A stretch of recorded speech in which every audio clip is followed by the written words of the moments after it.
Hola queridos amigos, nos complace darles la bienvenida al canal de la Sociedad Creativa. Me llamo Olga, hoy voy a ser coanfitriona junto con Irina. Me complace presentarles a David Brudey. Es profesor y miembro del Departamento de Ingeniería Medioambiental, Hidrológica y Agrícola de la Facultad de Ingeniería Civil y Medioambiental del Technion. También es director del Centro de Excelencia en Ciencias de la Exposición y Salud Ambiental del Technion. Bienvenido, David. Nos alegra verlo hoy. ¿Podría hablarnos un poco más de usted y de la tecnología? Sí, buenos días a todos. Me llamo David Brody. Soy profesor de Ciencias Atmosféricas en el Instituto Tecnológico Technion de Israel. Así que soy profesor de Ciencias Atmosféricas y mi experiencia es tanto en la parte ambiental de la ciencia atmosférica como en su relación con la salud humana. Investigo la metrología atmosférica, la contaminación atmosférica y la ciencia de los aerosoles, entre otras cosas. También investigo el impacto de estos aspectos en la salud humana, porque mi trabajo se ocupa de los efectos de la atmósfera en el ser humano, principalmente los efectos de las impurezas atmosféricas que la gente respira, porque están suspendidos en el aire. Pero el tema de hoy es un poco diferente. Y pienso que vamos a hablar de extraer vapor del aire, vapor de agua del aire, para la producción de agua potable útil para ser consumida por las personas. Así que básicamente la atmósfera es un reservorio de agua. Pero el agua no está en fase líquida, sino que está en fase de vapor. Y esto es desafortunado porque nuestra vida está estructurada de tal manera que todo requiere agua en fase líquida. La química de la vida en la Tierra, todas las reacciones químicas que forman parte de los procesos bioquímicos tienen lugar en forma de agua. Es decir, son reacciones en agua o química del agua. Por cierto, el aire contiene agua en fase de vapor en la cantidad que es básicamente casi equivalente a la cantidad de toda el agua líquida de la superficie apta para el consumo. No me refiero al agua salada, sino al agua dulce que está en la tierra y el subsuelo. Así que básicamente la atmósfera contiene tanta agua como la superficie y bajo la superficie. Y no es fácil conseguir agua ni siquiera en la superficie. Tenemos que cavar pozos y bombear el agua. A veces el agua no es potable y hay que purificarla. O están contaminadas o son saladas. Y tenemos que eliminar las sales mediante, por ejemplo, la desalinización o algo parecido. Del mismo modo, el agua de la atmósfera tampoco está lista para su uso porque está en estado de vapor. Así que hay que, o tenemos que, o alguien tiene que convertirla en estado líquido para que se pueda utilizar principalmente para beber o para cocinar. Pero obviamente no para lavar la ropa o bañarse, porque eso es demasiado caro. Así que el punto principal es tomar el agua del aire y convertirla en agua líquida. Ahora, esta idea es una vieja idea, no es nada nueva. Y a lo largo de la historia, muchas personas han intentado hacerlo. Y hoy en día hay decenas de empresas que afirman que pueden hacerlo. Porque es muy simple. Simplemente tienes que enfriar el aire. Y al enfriar el aire se produce la condensación del vapor en las superficies. Es como en el baño. Cuando nos bañamos o lavamos con agua caliente, hay mucho vapor en el aire Y cuando el vapor toca un espejo u otras superficies que están más frías, se condensa y obtenemos gotas en la superficie. Esencialmente, la misma idea se puede utilizar en la industria. Se enfría el aire y se recogen gotas de agua condensada. Y esa agua será limpia y clara si las superficies están limpias y claras. Y podrá utilizarse para beber, incluso sin ningún tratamiento. Por supuesto, a escala industrial hay que analizarlo todo, pero se obtiene agua pura sin aditivos, como el agua desalinizada antes de que la gente o la industria empezara a añadir algunos minerales al agua. Esto es H2O puro, lo que por supuesto no es bueno para la salud, porque también necesitamos nutrientes y minerales en el agua. Por lo tanto, el agua debe ser tratada. Lo mismo ocurre con la extracción del agua del aire. Sin embargo, es muy caro, muy caro, porque se necesita mucha energía para enfriar el aire. Y por eso, hasta ahora, este método no se ha impuesto en ningún lugar del mundo. Es demasiado caro. Hay otras soluciones tecnológicas mucho más baratas desde el punto de vista energético, como por ejemplo la desalinización. La desalinización es más barata energéticamente. Así que allí, donde no hay agua superficial y donde el agua que hay en el subsuelo no está limpia, o están a una profundidad muy grande, y es ineficaz extraerla de las capas porque están muy profundas en el subsuelo. Y, por supuesto, allí, donde hay gente que necesita agua, hay que encontrar otra solución para obtenerla. Así que, si no es posible utilizar agua de pozos o manantiales, tenemos que encontrar soluciones. Una solución es tomar el agua de otro sitio, es decir, en las montañas o en otro lugar, y llevarla donde se necesite. Pero transportar agua también es bastante caro. El agua en tuberías tiene que superar fricciones y obstáculos topográficos. Hay que mantener las tuberías y la infraestructura de bombeo. Si hablamos de distancias cortas, esta es probablemente la mejor solución. Aunque no tengas aguas, la consigues en otro sitio. Cuando se trata de largas distancias, en lugar de construir infraestructuras cuyo mantenimiento es muy caro, la gente utiliza camiones. Es decir, se lleva el agua por transporte, pero también es muy caro, porque se paga la gasolina para que los camiones transporten el agua de un lugar a otro. Resulta que en lugares donde el agua escasea, y si esos lugares están cerca de un océano o de una masa de agua estable muy grande que no se está utilizando, donde el agua no es potable, que no se puede utilizar directamente, se puede desalinizar el agua. Se puede desalinizar tanto el agua salada como la contaminada, e incluso las aguas residuales, simplemente extrayendo agua de ellas. Y una vez tratada, se puede volver a utilizar, reutilizar. Así que la desalinización es una tecnología cara, pero posible. Resulta que hoy en día se está poniendo de moda en muchísimos lugares, porque, aunque es cara, a algunas comunidades, a algunas personas, a algunos países, no les resulta demasiado caro pagar por el agua, sobre todo si no tienen otra solución y quieren vivir. Sin agua, la gente no puede vivir.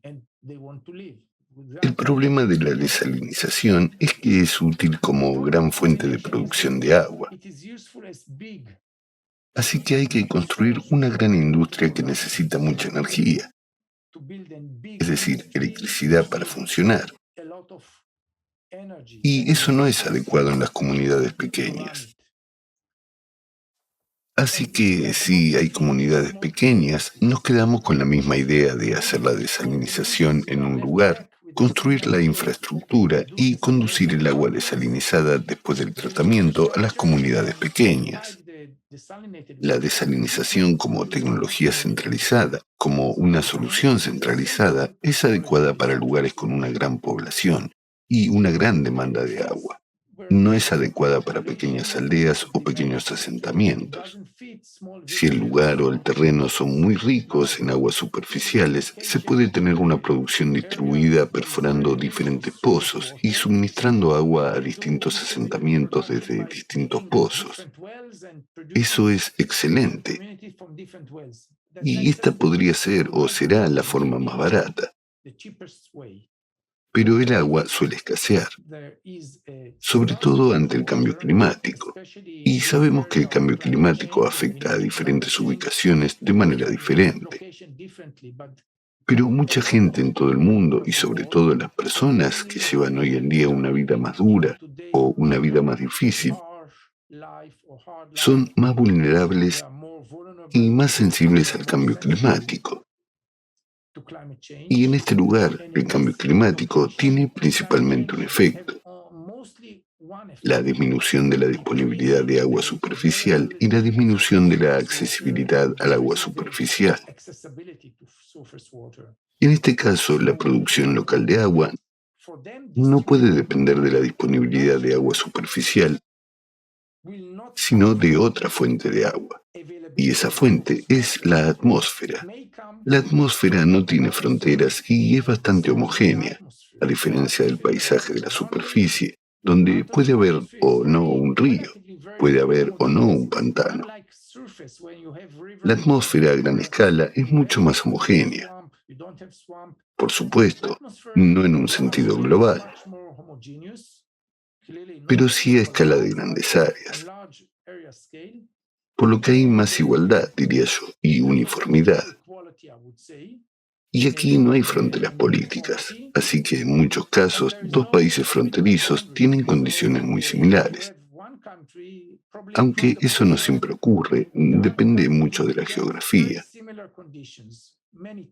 Y por lo tanto la atmósfera proporciona una oportunidad para extraer agua y proporcionar agua potable a la gente, permitiéndoles así permanecer donde están, en lugar de abandonar sus hogares e ir a la ciudad para conseguir un trabajo en una fábrica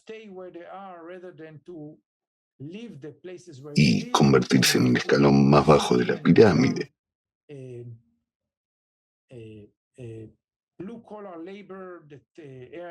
realizando trabajos forzados y, como inmigrantes, recibiendo un salario mísero en comparación con otros grupos de la población. Existe una tecnología para extraer agua del aire y no estoy seguro de que deba explicarla ahora, pero quiero decir claramente que es muy cara e incluso mucho más cara que la desalinización.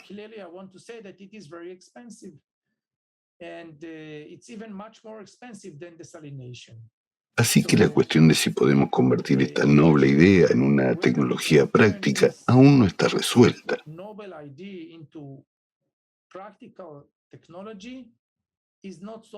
Porque lo más probable es que la gente que necesita esta solución no pueda pagarla. Son las comunidades ricas las que tendrán que pagarla, aunque esté al servicio de las comunidades pobres. Gracias, David. Si puede compartir esta información, ¿podría decirnos cuánta agua puede producir su tecnología al día, por ejemplo? Y también, ¿cómo de compacto es el equipo que utiliza para este tipo de tecnología? Es decir, ¿qué tan portátil es? Es decir, si se pueden construir, por ejemplo, en un lugar y en un día, si no sé, si hay un incidente climático o de otro tipo en esa región, ¿podemos recogerlo y trasladarlo a otro territorio? Construir un sistema distribuido de producción de agua significa que cada unidad es muy pequeña. Esta es la idea detrás del sistema distribuido. Nuestra idea es construir algo del tamaño de un contenedor marítimo. Un contenedor marítimo pequeño mide unos 6 metros y 12 metros el grande. Hablemos de un contenedor marítimo de 6 metros. Los contenedores marítimos son muy comunes y podemos construir esta unidad en un contenedor marítimo. Tenemos un diseño inicial, preliminar. Por supuesto, no estaría contenida en un contenedor marítimo, pero tiene que estar abierta a la atmósfera. Así que hay que hacer algunas ventanas en el contenedor marítimo y conectar el sistema que está dentro del contenedor con el medio ambiente exterior para que se pueda extraer o aspirar el aire, extraer el agua y empujar el aire seco o el aire más seco fuera. Pero la idea básica es un contenedor marítimo para que pueda transportarse por mar o incluso, en caso de emergencia, por avión, y pueda ser enviado a la ubicación luego. Como he dicho, por tierra, en camión, semirremolques o remolques hasta el lugar. En ese caso, se necesitan carreteras. Y si no hay carreteras, la última milla debe ser por no sé, helicópteros o por aviones, que simplemente la dejarán caer en cualquier lugar que sea posible. Así que, en ese sentido, es móvil. Pero tengo que decir que eso no es suficiente. Se necesita energía para esta tecnología. Así que si hay un lugar donde no hay energía, ni red, ni central eléctrica, necesitas proporcionarle energía. Así que aparte de este dispositivo, llamémoslo así, o unidad, necesitas desarrollar una fuente de energía.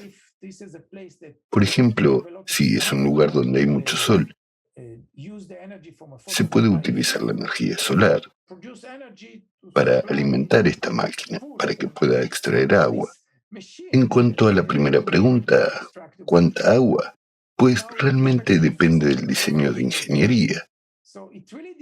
Pero creemos que en un contenedor con un diseño conservador que tenemos, podemos producir alrededor de 1000 litros por día. Y 1000 litros al día puede ser poco o mucho, dependiendo de cuánta gente lo vaya a utilizar. Pero según la OMS, una persona necesita beber o, digamos, obtener unos 5 litros de agua al día. Ahora, si esto es muy poco, sabemos que las comunidades pobres, por ejemplo, utilizan menos agua que las desarrolladas. Usted y yo probablemente consumimos mucho más de 5 litros al día, en forma de vino, refrescos o agua. Así que probablemente utilicemos 10 o 20 litros al día para beber. Pero si una máquina o un dispositivo puede producir 1000 litros al día, eso significa que alrededor de 200 personas obtendrán agua, en un cálculo de 5 litros al día. Se divide 1000 entre 5, entonces entre 200 personas, o 50, usando 20 litros, pueden utilizar este dispositivo para obtener agua. Y si eso no es suficiente, porque si hay mucha gente en el asentamiento y los contenedores son pequeños, entonces se pone otro contenedor. Así que necesitas 2 unidades y pueden suministrar el doble de agua, por supuesto, o suministrar al doble de la población, que por el momento la cantidad de agua que una unidad puede suministrar es limitada, pero no ocupa mucho espacio, es solo un contenedor. Y si construyes un campo fotovoltaico, normalmente, puedes ampliarlo un poco. Puedes suministrar energía a más de una unidad. Lo bueno es que las personas o comunidades que realmente necesitan esta solución, que sufren escasez de agua y están muy lejos del sistema hídrico, muy lejos de la infraestructura principal y del mar, y no pueden utilizar la desalinización, suelen tener suficiente terreno libre para instalar un contenedor y un campo de paneles solares, si están en un lugar donde hay suficiente sol, o turbinas eólicas, si están en un lugar donde hay suficiente viento. Así que hay una especie de equilibrio. Así donde esta tecnología puede ser realmente rentable y marcar la diferencia, suele haber suficiente terreno barato en el que también se podría producir energía.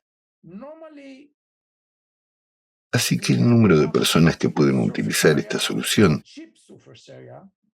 depende en realidad del número de unidades instaladas en esa región.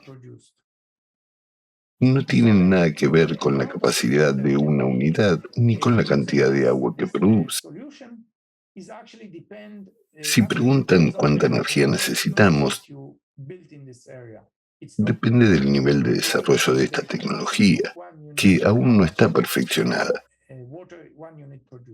Debo admitir que aún está en sus inicios, pero ya sabemos que podemos ahorrar energía si mejoramos esta tecnología. Y tenemos algunas ideas de cómo hacerlo, porque seguimos estudiando esta tecnología y tenemos un prototipo. Tenemos mucha experiencia y sabemos cómo mejorar este dispositivo desde un punto de vista tecnológico o de ingeniería.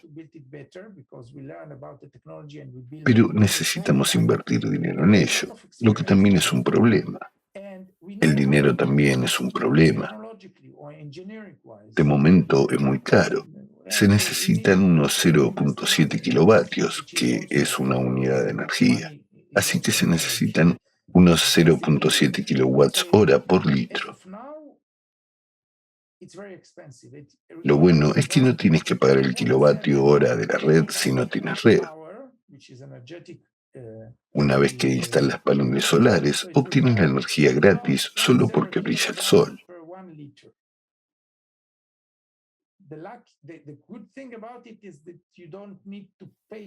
Desde el punto de vista económico, es un poco diferente a lo que estamos acostumbrados. Normalmente pagamos por usar el servicio. Nosotros no pagamos porque alguien construya una central eléctrica. Pagamos por la electricidad utilizando un contador de electricidad o un contador que registra cuánta electricidad utilizamos. Y pagamos por el servicio, por el uso. Y esto es cierto para la electricidad y para el agua. Pagamos el agua según lo que nos indica el contador o la unidad de medida. Aquí se trata de una economía diferente. Pagas por la instalación del dispositivo para producir agua y pagas por la instalación de la energía que, digamos, que son paneles solares. Pero una vez que una vez que alguien pagó por la infraestructura aquí, la infraestructura distribuida, una unidad para el agua, una unidad, como se llame, para la energía. Y usted no necesita pagar más porque el agua proviene de una fuente libre y renovable, que es la atmósfera. Y la energía proviene de una fuente libre y renovable, que es, digamos, solar o eólica o algo así. Así que pagas solo por la infraestructura. Sí. Y se siguen las normas de uso, esta tecnología casi no necesita mantenimiento. Así que el mantenimiento es relativamente barato. Luego, más tarde, lo obtiene gratis, entre comillas, porque has pagado por la infraestructura. Así que es un enfoque completamente diferente. Espero haber sido claro. Muchas gracias por compartirlo. ¿Podría decirnos qué haría que esta tecnología fuera más barata? Por ejemplo, usted ha dicho que se utiliza una enorme cantidad de energía para enfriar la atmósfera, pero quizá exista una fuente de energía alternativa que sería mucho más barata y eficiente que las tecnologías de generación de energía que utilizamos ahora. Al preparar el foro anterior, encontramos mucha información de que ya existen tecnologías que simplemente aún no se han puesto en práctica. y que podríamos obtener energía en grandes cantidades y mucho más barata. ¿Haría eso que su tecnología fuera más accesible y barata para todo el mundo? Y si no, ¿qué podría ayudar a extender esta tecnología por todo el mundo? Es una pregunta sencilla, pero no tiene una respuesta simple. Evidentemente, hay tecnologías que permiten obtener agua a un precio mucho más bajo. Digo menor precio en términos de energía, porque el precio de la energía difiere de una región a otra. Es decir, en algunas regiones la energía es muy cara porque se obtiene de forma más costosa que en otras. Pero incluso sin tener en cuenta el costo de la energía o el precio de la energía, incluso con respecto a la energía, si la moneda es la moneda energética, algunas regiones necesitarán más energía para producir agua y otras menos.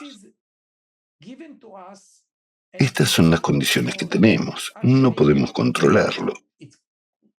Aunque de hecho podemos hasta cierto punto, si ahorramos agua, no la contaminamos y la reutilizamos de distintas formas con un tratamiento mínimo. Por ejemplo, podemos pensar que el uso doméstico produce muchas aguas residuales, pero relativamente pocas proceden del inodoro. En su mayor parte, el agua utilizada no está muy contaminada. Es el agua de las lavadoras, después de ducharse, bañarse o lavar los platos en la cocina. No es potable, pero con una tecnología relativamente barata se puede reutilizar para otros fines. Por ejemplo, hasta cierto punto se puede utilizar para regar, cultivar o cultivar fruta. Si utilizas esta agua para regar, en realidad ahorras agua potable. No utilizas agua potable para regar, la utilizas para beber. Es decir, hay varias formas de bajo costo con las que podemos regular los recursos hídricos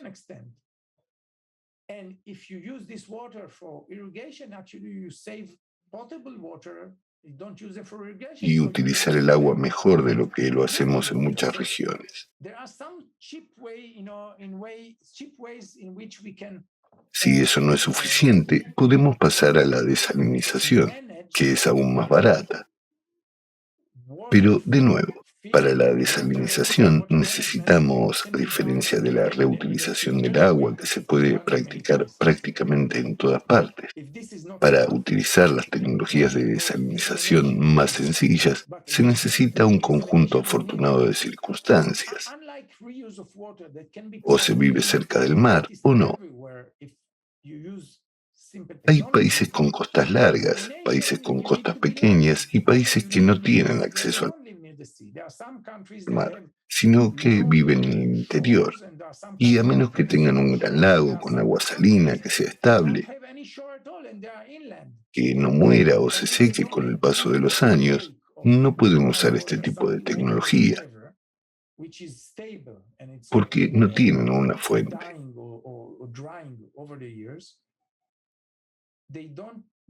Así que hay diferentes opciones sobre cómo establecer la producción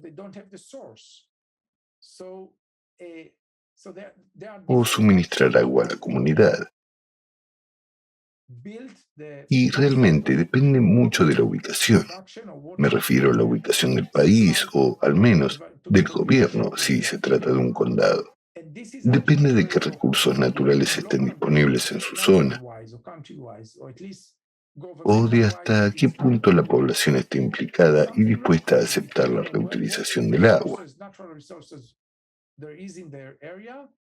De nuevo, no para beber, sino para otros aspectos de la vida.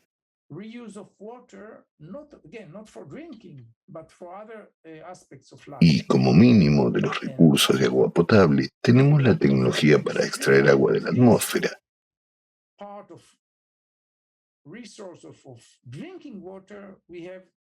Hasta que encontremos una tecnología que sea más barata, que es, no sé si tecnología como esta ahora.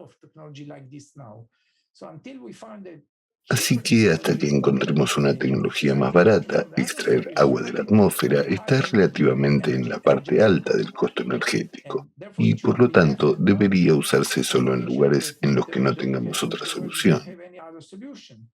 Sí, muchas gracias por compartirlo. Y sabemos que la crisis, la falta de agua dulce es global. Y quizás sepa cuánta gente no tiene acceso a agua dulce limpia. Yo diría que cientos de millones no tienen acceso a agua potable y segura. No se trata solo de la accesibilidad al agua, porque algunas personas tienen acceso al agua, pero el agua no es segura. Así que, desgraciadamente, utilizan agua insalubre y, por lo tanto, no mueren de sed, pero pueden sufrir enfermedades más adelante, a una edad más avanzada. En cuanto al número de personas que no tienen acceso a agua limpia y segura, está claro que son cientos de millones en todo el mundo. Ni siquiera son decenas, son cientos de millones de personas. Y no son necesariamente países subdesarrollados. A veces son los países desarrollados los que tienen el agua relativamente contaminada, porque la industria contamina el agua, porque las aguas residuales están maltratadas y puede ocurrir en los países más desarrollados del mundo. Todos sabemos que hubo algunos casos en los Estados Unidos también, que es un país muy desarrollado de agua contaminada. Y, por supuesto, una vez que la institución sabe al respecto, después de probar y comprobar y examinar, por supuesto, estas aguas no son utilizadas por la población. Pero a veces, hasta que se encuentra el problema, pasa algún tiempo. Y la gente utiliza agua contaminada incluso sin saberlo.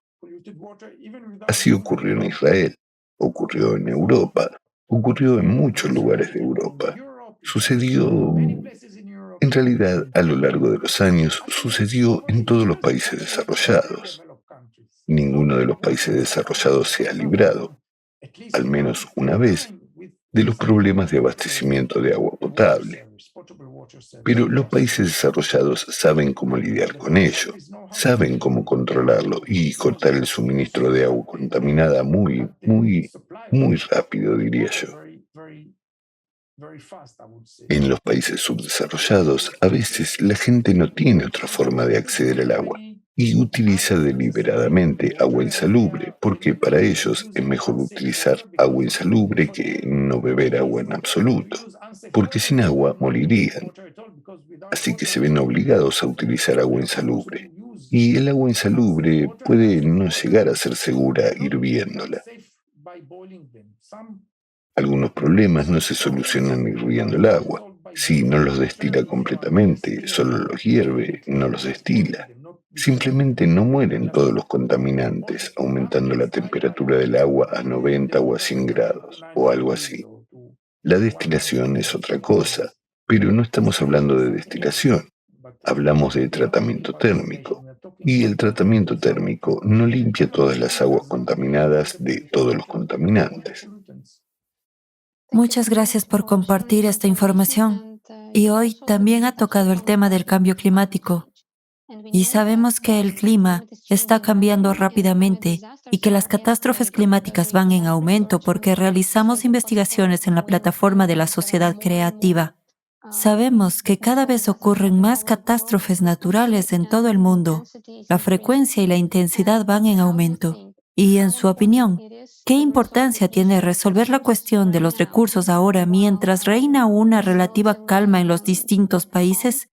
¿Cuán importante es resolverlo ahora antes de que sea demasiado tarde y antes de que el desastre llegue a nuestra casa, a nuestro lugar? La respuesta es muy sencilla. Es crucial intentar resolver, o al menos empezar a resolver el problema ahora mismo, porque me tomo la libertad de decir que no tenemos ni la capacidad ni el derecho de posponer esto a un futuro lejano. Nuestra generación y quizá la de nuestros hijos aún tienen la oportunidad de resolver este problema y adaptarse a la vida. Es decir, nuestros hijos no vivirán en el mismo mundo en el que vivieron nuestros padres. Muchas regiones están ahora sujetas al cambio climático, ya sea por un aumento de la temperatura o por precipitaciones extremas en un corto periodo de tiempo, o por inundaciones, o quizá por un aumento de las enfermedades transmitidas por mosquito u otros vectores de enfermedades. Así que nuestros hijos vivirán sin duda en un mundo diferente y tendrán que adaptarse. Si tienen suerte, podrán adaptarse porque desarrollaremos la tecnología. Pero tenemos muy poco tiempo para hacerlo, así que tenemos que crear tecnología ya. Tenemos que reducir las emisiones y resolver otros problemas ahora mismo. De lo contrario, primero, no seremos capaces de desarrollar las tecnologías suficientes para resolver este problema. Y segundo, será caro, lo que provocará enormes desigualdades en todo el mundo. Es decir, solo algunas comunidades, países o personas podrán pagar estas tecnologías. Y a medida que pase el tiempo, cada vez serán menos. Y la diferencia será enorme. Es como la diferencia de salarios, como la diferencia de acceso a la tecnología moderna y la diferencia en la contaminación atmosférica en distintas regiones. Tenemos una responsabilidad con las generaciones futuras. Al fin y al cabo, esa es la cuestión principal. Sí, es responsabilidad hacia los que aún no han nacido, a los que nunca conoceremos, porque nacerán después de que nosotros muramos. Pero si pensamos que tenemos una responsabilidad, solo significa una cosa. Tenemos que hacer algo ahora, muy rápida e intensamente, con mucho esfuerzo. Pero hay quienes piensan que no tenemos responsabilidad ante personas que no conocemos y que nunca conoceremos. Incluso hoy en día, estas personas piensan, estoy viviendo ahora y no sé si soy responsable de ellos. Cada uno de nosotros vive como un lobo. Solo vivimos nuestras propias vidas. El caos aumentará y se está aumentando. Y la Tierra resolverá definitivamente este problema. Muchas gracias, David. Está claro que vivimos tiempos difíciles. La nuestra no es una sociedad próspera e ideal, ni para las personas, ni para los inventores, ni para los científicos y profesionales como usted. ¿Qué es lo que le inspira a usted y a sus colegas a desarrollar este tipo de tecnología? No lo sé. Son muchas cosas. Seamos sinceros. Es una combinación de muchos factores. Se trata de dejar huella. Sí, es mucho egoísmo. Querer dejar huella y creerse importante. No cabe duda de que hay un aspecto personal en ello. Pero, por otra parte, lo que no es menos importante, e incluso más, es la moralidad y la responsabilidad, como ya he dicho. No los intereses propios, sino los intereses de la sociedad en su conjunto. Muchas personas que trabajan en el campo de la ecología, los efectos sobre la salud, el cambio climático, etc. No todos son científicos, pero hay muchos en todo el mundo. Pero si estas personas piensan que lo más importante es mejorar la calidad de sus propias vidas, consiguiendo sueldos más altos y consumiendo más alimentos, energía, ropa, viajando, lo que sea, Si lo único que nos va a mover es nuestro egoísmo, sálvese quien pueda, entonces hay una respuesta clara a tu pregunta. No pasará nada, porque no seremos capaces de unirnos unos con otros. Y si no pasa nada, entonces solo nos estaremos moviendo en una dirección, hacia el empeoramiento de las cosas a un ritmo mucho más rápido, porque no están empeorando linealmente, sino exponencialmente. Cuanto más avanza, más rápido empeora.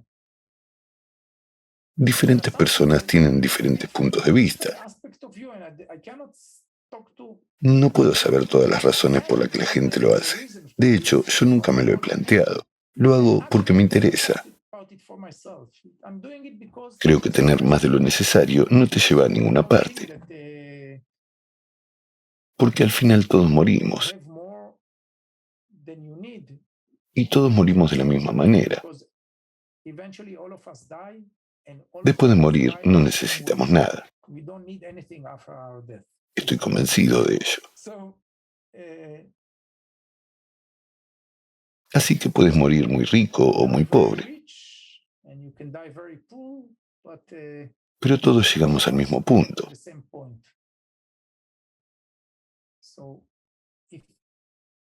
Al fin y al cabo, sabemos que tener muchas cosas, ya sean coches, ropa o dinero, no te hará feliz.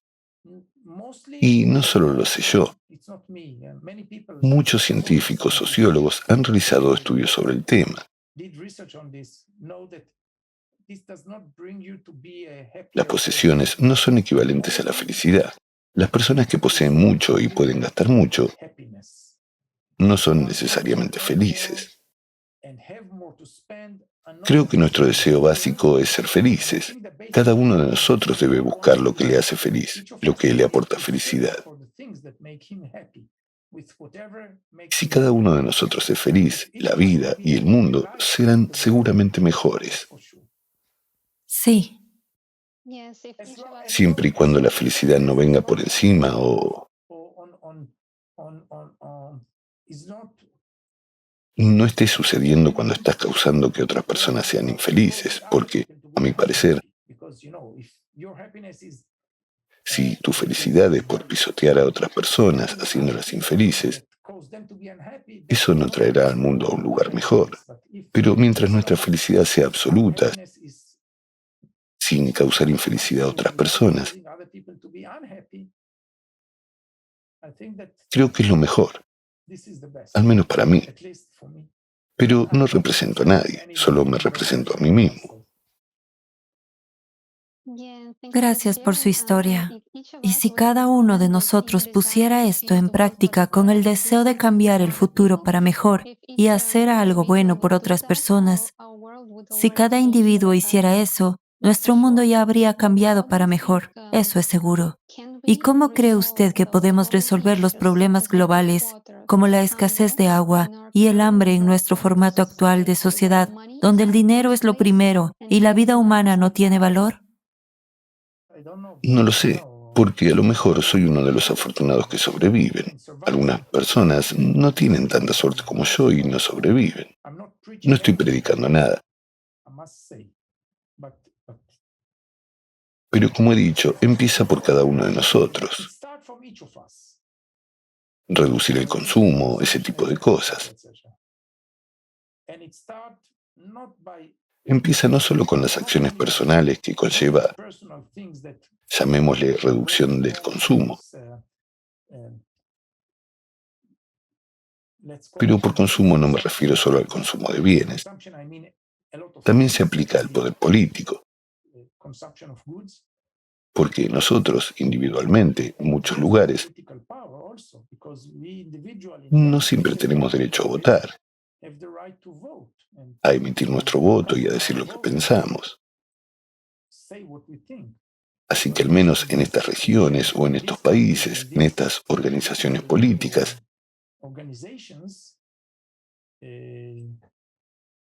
hacemos una gran contribución si compartimos nuestros pensamientos y aportamos cambios. Muchas gracias, David. Me gusta mucho lo que ha dicho sobre la responsabilidad. Empieza por nosotros mismos. Depende de cada uno decidir hasta qué punto estamos conectados. Estoy repasando toda la entrevista en mi cabeza ahora mismo y me doy cuenta de cómo los diferentes retos unen a todos los países y a todas las personas, cómo una cosa fluye a la otra. Y creo que es obvio, para resolver estos problemas a los que nos enfrentamos ahora como humanidad, necesitamos todo el potencial de la humanidad. Necesitamos convertirnos en un todo unido, una sociedad unida. Y como dije al principio de la entrevista, presentamos el proyecto Sociedad Creativa.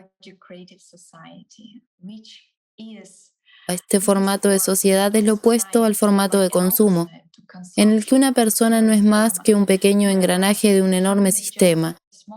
Pero en la sociedad creativa, la vida humana es lo más valioso del mundo. Ahora nos enfrentamos a un ciclo de catástrofes climáticas, crisis ecológica y económica. Tenemos muchas crisis y no las vivimos de forma aislada. Usted lo ha dicho bien. Si hay países más desarrollados, hay países menos desarrollados. Pero ante el clima todos somos iguales. Así que quiero darle las gracias por esta entrevista. Muchas gracias por su tiempo, por invertir su tiempo en el progreso humano. Realmente espero que construyamos una sociedad creativa lo antes posible y que tecnologías como la suya sean financiadas y estén disponibles para todos en el mundo.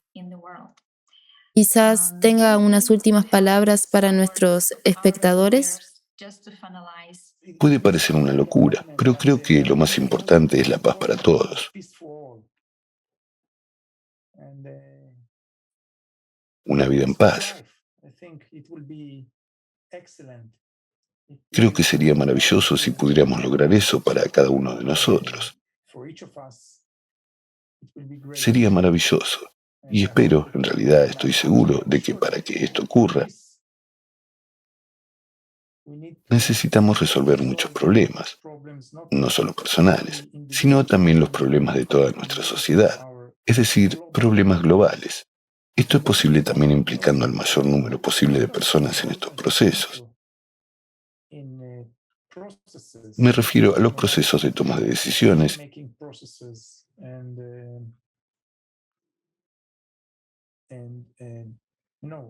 y, como ya hemos hablado, a expresar tu opinión o hacerte oír. Muchas gracias por sus palabras. Se agradecen de verdad. Como usted ha dicho, todas las personas quieren vivir en paz. Entrevistamos a miles de personas de todo el mundo y todas dijeron lo mismo, que todas quieren vivir en paz y tener todo lo que necesitan para vivir. Y surge la pregunta, si todas las personas quieren vivir en un mundo así, ¿por qué aún no vivimos en él? Y esta es la razón por la que surgió el proyecto Sociedad Creativa.